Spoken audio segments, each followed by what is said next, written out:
Malum Manisa ilimizde, Soma ilçemizde geçtiğimiz günlerde bir facia yaşandı ve 284 maden işçisi hayatını kaybetti, şehit oldu. Ülkenin her tarafında bu konuda ciddi anlamda bir üzüntü meydana geldi. Biliyorsunuz hükümetimiz 3 günlük milli yas ilan etti. Bayraklarımız yarıya indirildi. Ve son 3 gündür bütün televizyon kanalları, bütün gazeteler vatandaşımıza doğru haber ulaştırmak için büyük bir telaş içerisindeler ve ülkenin dört bir yanından da Soma'ya yönelik olarak yardımlaşma ile ilgili haberler alınmaya devam ediyor. Van bu anlamda bu hissiyatı geçmişte yaşamış, sıkıntıların ne olduğunu içselleştirmiş bir ilimiz. 2 deprem yaşadık. Bu iki depremin akabinde de 76 milyon Van'da toplandı. Yürekleri Van'da attı. Ve Türkiye'nin dört bir yanından Van'ın sıkıntısını hafifletme adına kişiler, sivil toplum kuruluşları, özel sektör kuruluşları Van'ın ve Vanlı'nın yanında yer almaya gayret ettiler. Bugün de işte Van'ın başkalarının yanında yer alması için ihtiyaç duyulan gündür. Van geçmişte yaşadığı sıkıntıları çok iyi bilmektedir ve bugün Soma'nın neyi hissettiğini de en iyi hissedenlerdendir. Dolayısıyla Van Soma'ya bir yardım kampanyası düzenleme konusunda en fazla hissiyat taşıyan illerden bir tanesidir diye düşündük. Ve arkadaşlarımıza bir değerlendirme yaptık. Gördük ki görüştüğümüz her kişi ve kuruluş aslında böyle bir organizasyon beklemekteymiş. Ve bugün huzurlarınıza böyle bir organizasyonla çıkıyoruz.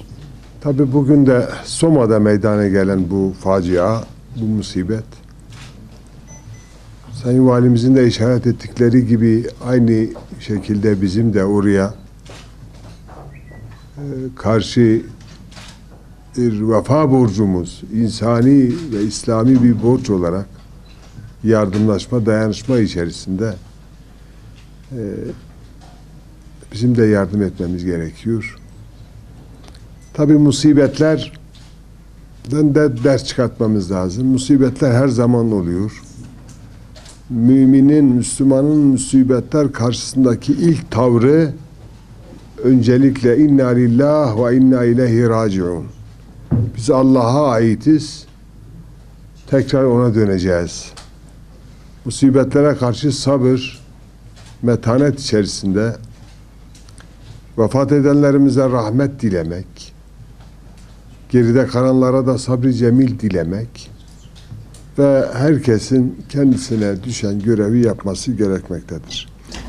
Aslında birkaç gündür tabii üzerinde yoğunlaştığımız bir meseleydi ama bu meselenin Van Valiliği öncülüğünde bugün vücut bulması ve somut hale gelmesi, Van'ın bir vefa borcu olduğunu biliyoruz hepimiz. Özellikle yaşadığımız deprem felaketleri sonrasında bir slogana dönüştürdüğümüz bir sözcüğün, bir cümlenin karşılığı olarak nüfusumuzun 1 milyon değil 76 milyon olduğunu gördük ve bunu hissettik.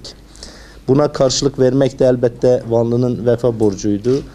Biz de Van İş Dünyası olarak bütün bileşenlerimizle bu kampanyadan en etkin şekilde sonuç almak, oradaki ihtiyaç sahibi halkın, yurttaşların, özellikle hayatını kaybeden insanların ailelerine katkı sağlamak amacıyla elimizden gelen her türlü çabayı göstereceğiz. Bu çerçevede Van Ekonomi Konseyi'ni biz hemen toplayacağız ve bu kampanyanın desteklenmesi konusunda 15 ekonomi bileşenini, kurumunu aktif çalışmaya sevk edeceğiz. Bununla beraber Van dışında yaşayan iş adamlarımızın da ilgisini oluşturmak için etkin bir enformasyon düzenleyeceğiz.